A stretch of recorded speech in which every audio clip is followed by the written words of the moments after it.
የፍቅር ግንኙነት ወደ ትዳር ለማምራት ስንት ጊዜ ይፍጅ?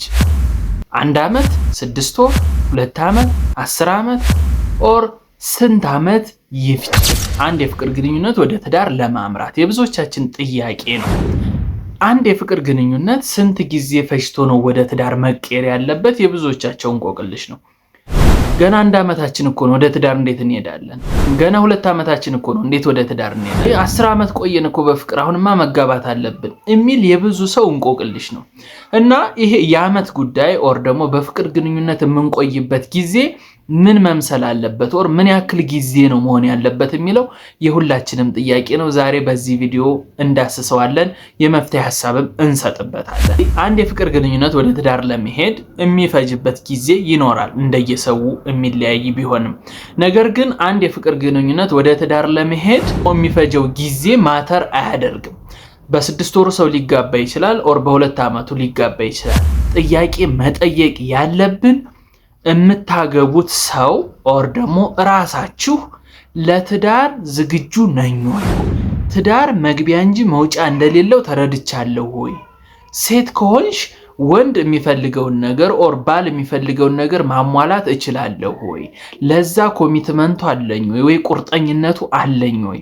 ወንድም ከሆንክ ልክ እንደዛው አንድን ሴት በሚስትነት ኦር ደግሞ በትዳር አጋርነት ወደ ቤት ስታመጣ ኦር በትዳር ስትቆራኙ ሚስት የምትፈልገውን ነገር ለማሟላት ዝግጁ ነው ወይ? ትዳር ውስጥ መግቢያ እንጂ መውጫ እንደሌለው ተረድቻለሁ ወይ የሚለውን ጥያቄ መመለስ ብቻ ነው። ይሄ 6 ወርም ሊሆን ይችላል፣ ዓመትም 2 ዓመትም በፍቅር ግንኙነት ቆዩ፣ ተጠናኑ፣ ተዋወቁ፣ ምንም ችግር የለውም። እሱ ዋና ጊዜ ነው፣ ወርቃማም ጊዜ ነው። ግን ወደ ትዳር የምታስቡበት ሰዓት ይሄ ገና 1 ዓመታችን እኮ ነው አልተዋወቅንም፣ ገና 2 ዓመታችን ነው፣ ገና 6 ወራችን ነው ከማለት ይልቅ ጊዜው ማተር አያደርግም። 10 ዓመትም ልትቆዩ ትችላላችሁ። 10 ዓመት ቆይታችሁ ስለ ትዳር ምንም ፊሊንግ ከሌላችሁ which is መለየት ነው የሚሆነው። ምንም ትርጉም የለውም። ወደ ትዳር ሊያመራ አይችልም ያ የፍቅር ግንኙነት። ነገር ግን ወደ ትዳር ሊያመራ የሚችለው ስለ ትዳር ስታቁ ትዳር ምን ይፈልጋል፣ ወደ ትዳር ብንገባ ምን ማሟላት አለብን፣ ሚስት ምን ትፈልጋለች፣ ባል ምን ይፈልጋል የሚለውን በደንብ ካወቃችሁ ትዳር በራሱ ምን ይፈልጋል፣ ልጆች ወደፊት ይመጣሉ፣ እንዴት ነው ህይወትን የምናስቀጥለው የሚለውን መረዳት ማሰብ እንጂ ይሄ 5 ዓመት ስለቆየ ነው አሁንማ 5 ዓመት ቆይተናል ወደ ትዳር መግባት አለብን አይባልም።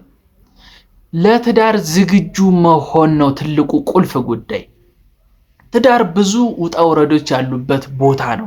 በጣም ደስ የሚሉ ነገሮችም ያሉበት ቦታ ነው። ራሱን የቻለ ትምህርት ቤት ነው እና ለዛ ነገር ዝግጁ እስከሆናችሁ ድረስ 6 ወር አይደለም፣ ዓመት አይደለም፣ 2 ዓመት አይደለም፣ ጊዜ ማተር ሊያደርገው አይችልም። ጥያቄ መጠየቅ ያለባችሁ ለትዳር ዝግጁ ነኝ ወይ? ትዳር የሚፈልገውን ነገር ማሟላት እችላለሁ ወይ? ባላሟላ እንኳን ጥረት አደርጋለሁ ወይ? እስከ መጨረሻው የህይወታችን ፍጻሜ ድረስ የምንቆይበት ተቋም እስከሆነ ድረስ ለዛ አይምሮ የዝግጁ ነኝ ወይ? ብገባ አልወጣም ወይ? ብዙ ነገሮች መውጣት መውረድ ቢኖር አልፈታም ወይ የሚለው ኮሚትመንት ካላችሁ የሚለው ቁርጠኝነት ካለ ወደ ትዳር መሄድ ይቻላል። 5 ዓመት ስለቆያችሁ ወደ ትዳር መሄድ አያስፈልግም። ዝግጁ እስካልሆነ ድረስ 10 ዓመትም በፍቅር ብትቆዩ ምንም ትርጉም የለውም፣ ብትጋቡም ልትለያዩ ስለምትችሉ። ስለዚህ የፍቅር ግንኙነት ወደ ትዳር ለማምራት እድሜው ወይም ጊዜው ሳይሆን ለትዳር ዝግጁ የሆናችሁበትን መንገድ በመፈተሽ ብቻ መሆን አለበት ብዬ አምናለሁ። እንደዛም ነው የሚሰራው። እዚህ ዩቲዩብ ቻናል ላይ ከመጣችሁ ቁም ነገር ብቻ ፈልጋችኋል ማለት ነው። ሰብስክራይብ ሳታደርጉ እንዳትወጡ። በቀጣይ በአዲስ የቁም ነገር ቪዲዮ መለሳለሁ። ቴንኪው